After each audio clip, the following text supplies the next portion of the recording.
Hello all newcomers and welcome back fellow Aeternians. Today we are on our part 2 of creating an economy. Now we are going to be going off of what we talked about last time, which was sort of setting up why you would think this would be important and how to look at it from what most people would consider a very macroeconomic scale, from dealing with things in large countries, dealing with international trade, stuff like that, dealing with islands, or dealing with large businesses, millions of dollars, billions, trillions, things like that, to looking at it on more of a small scale, such as like a small business size and things like that. Going forward with that, we have a few different things to discuss in this specific part of the series, which is going to be describing how you want to go about setting that up and what the thought process needs to be, at least for me, to break down what it is you need to do in order to start visualizing that for yourself and to start developing it from the ground up, looking at it from a small scale perspective. Now, the first thing that you're really going to want to take a look at when you're thinking about all of this is what kind of economy you want. There are three primary types of economies that don't go outside of a modern era sort of successful view of an economy. The three main types of economies that are in the world today are command economies, market economies, and mixed economies, and free market economies. Now, command economies are completely controlled, planned economies. Those are things that are very authoritarian. Those are things that are very sort of communist in nature, in which not, I guess, necessarily theoretical, but that's a different video. For this, it's essentially the idea that everything is predetermined. Everything is decided upon. People don't own businesses, but the government owns them. People don't choose their jobs necessarily, they're assigned to them. And all money flows through one direct source that makes all of the decisions, which would be, in most cases, the government.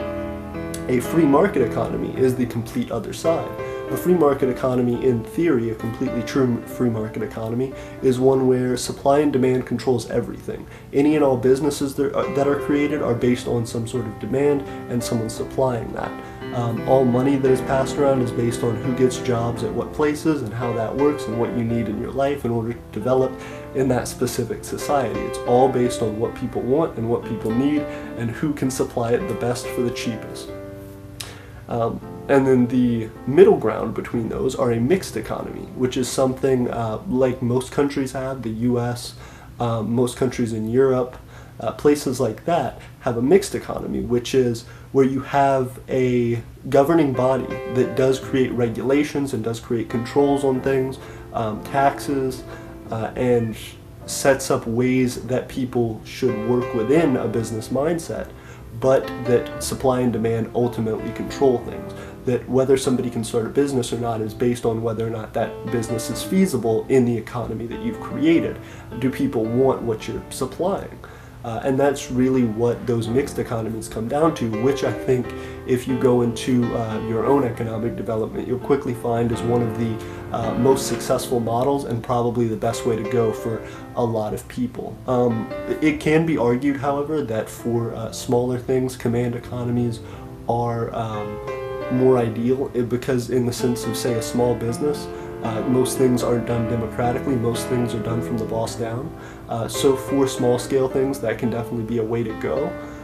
But it all depends on who the people are that you're working with, what your specific needs are, and how big your group is. Because eventually, the larger you get, the more successful you get, the harder and harder it is to stay a command economy or a completely free market economy. Eventually you have to sort of find a middle ground for most people. Going to a little bit of an aside, there are some technical types of economies that are outside of this. One of them is a bartering economy. However, those aren't extremely popular and aren't extremely popular nowadays because they just aren't something that really makes a profit. A barter economy mainly works on equal trade for things. If you have a certain amount of something that is deemed at this value and I have a certain amount of something that's deemed at that equal value, we can trade, and it's perfectly even and it's perfectly happy. The difficulty with that is that if you don't have something that I want, or if I have something that you want but you don't have something that I want, however that's working, or vice versa, you have to go and find something that is valuable to me that I need in order to get whatever good I have. So you have to go around trying to find people to trade with to eventually get something that I want so that I'll trade you for my goods. The way that most modern economies get around that is money, which is how command economies, free market, and mixed economies all work. So that's the topic we're going to get into next, is what type of money are you going to use? In most economies, there are self-created monies. These are things that the government has created themselves, printed money, designed money, things like that, that you've developed in order to use within your borders, within your nation. A lot of countries, macronational and micronational alike, will either one, just straight use another country's currency. They'll immediately say, well, it's not really feasible for us to make our own currency, so we'll use something like the US dollar, and we'll just say anybody that lives and works in our country can use the US dollar, and we'll accept it, and it's easy, and we'll trade it, and that's perfectly fine. However, for those who do decide to create their own currency and go about things that way, there are a specific few benefits and limitations. For most people who create their own currency, they will also back it on another currency, especially dealing with micronations. Micronations will generally back their currency off of a macronational currency to give it an inherent value. So this currency is worth so much US dollar, worth so much British pound, worth so much Chinese yen, things like that. There are certain ways to get around things like that. If you have a certain amount of an inherently valuable good, such as gold, that you could back it off of, like a gold standard, a silver standard, something like that. You can always go that way, but it is a little bit more difficult, because then somebody could say, well, hey, I want to exchange my currency for this amount of gold or this amount of silver, which you have to actually give them. So that's an important topic to bring up, is when you back your currency off of something, it means that you are ensuring that your currency is worth X amount of whatever. So even if you're basing it off of a macronational currency, if someone trades you $5 for one of your currency, you have to understand that if they decide to come and cash in their one of your thing for $5 again, that you have to be able to supply that. You have to have enough in your reserves to say, yes, I can take that money. Yes, I find that money that I created valuable enough to trade back with you. You have to hold that standard just as high as they have to hold it in order to be interested in buying your currency.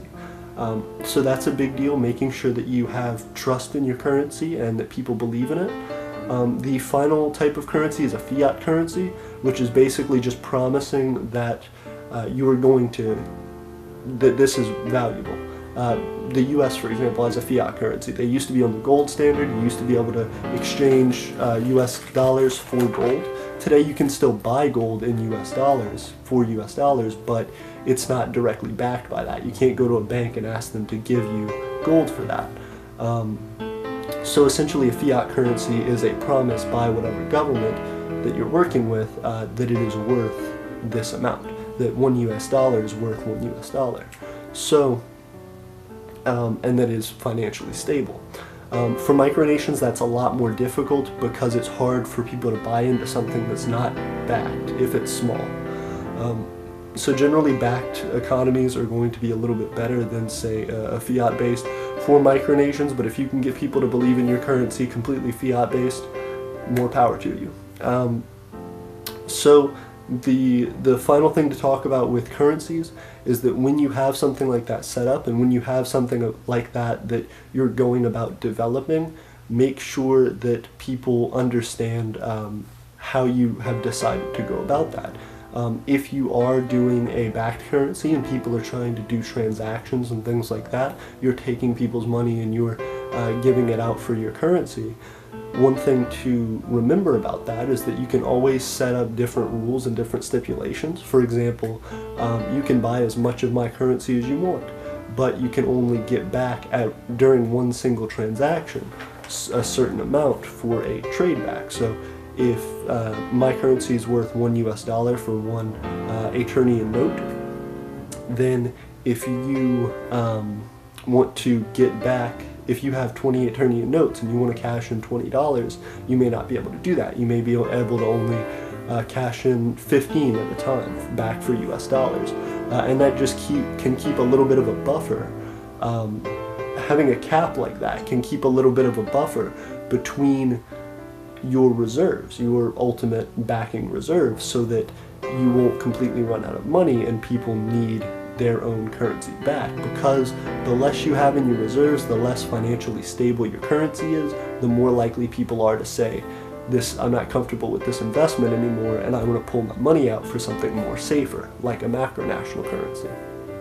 Getting into all that, the final topic of today's talk, going into our second part, about to be going into our third part, is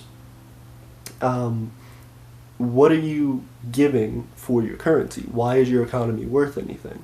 The reason for that, most of the time, is what you can buy with it, what is inherently valuable with it. The reason people would use your currency to begin with is because it's a key into your economy.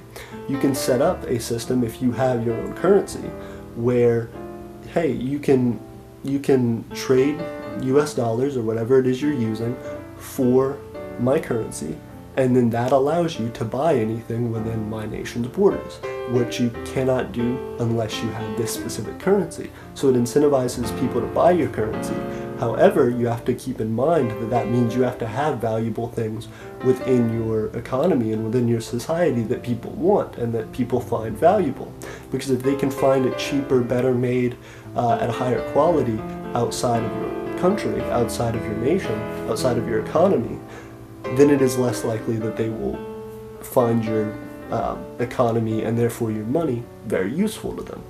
So making sure that you have a product that is valuable, and eventually an economy, which is a network of these products and businesses that people find valuable, ensures that people are going to buy your currency more and will invest more in your economy and maybe even start their own business in your economy because they find it so valuable to be in that network.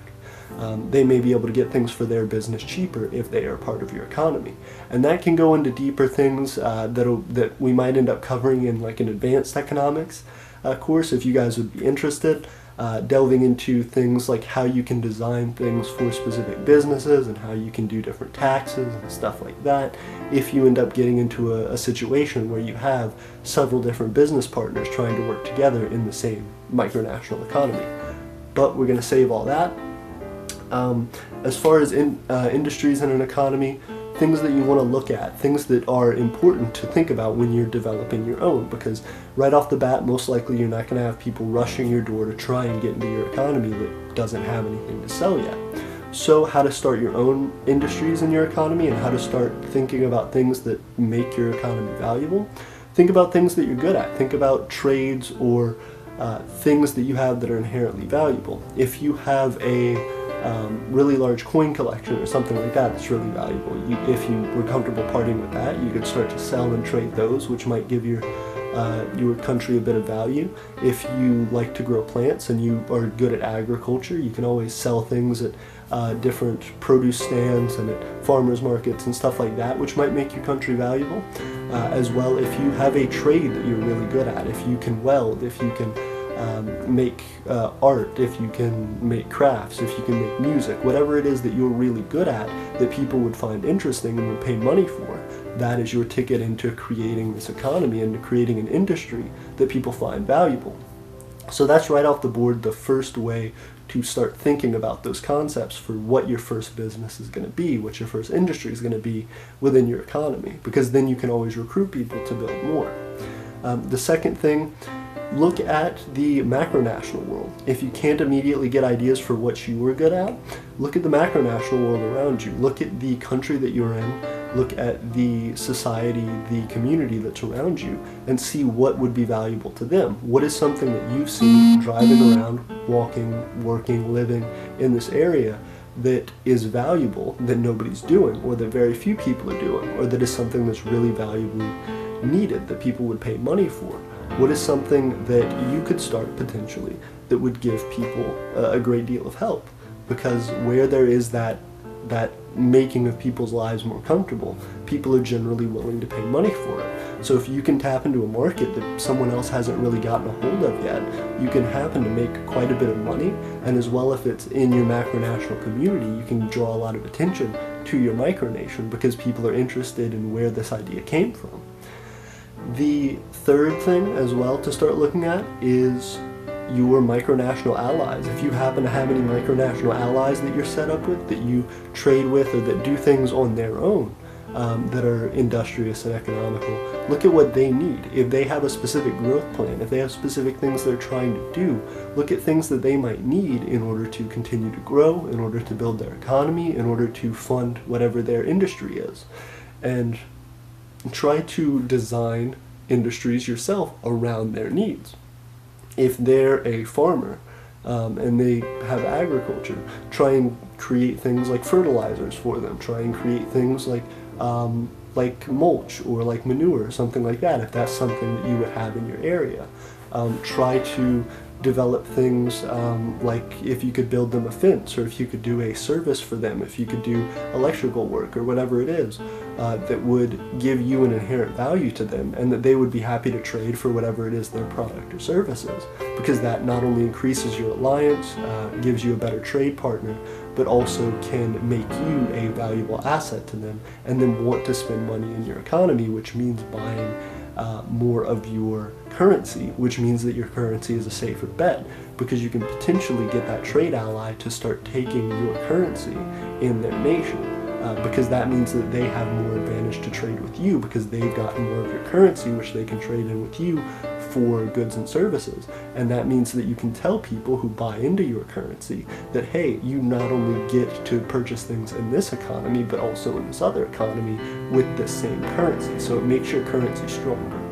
All of those things go into what an economy is and how you're actually going to be able to develop it. From day one, when you're thinking of an idea for an industry, when you're thinking of what is valuable around me that I can actually make money from and start to build myself up with and build my micronation up with, and eventually getting into a point where you have trade routes and you have good trading partners and allies that are interested in what your economy actually is, and making your economy a safer place for people to invest, because ultimately that's how you grow, that's how more businesses are attracted to you, and that's how you become something that comes from a page to real life, ultimately.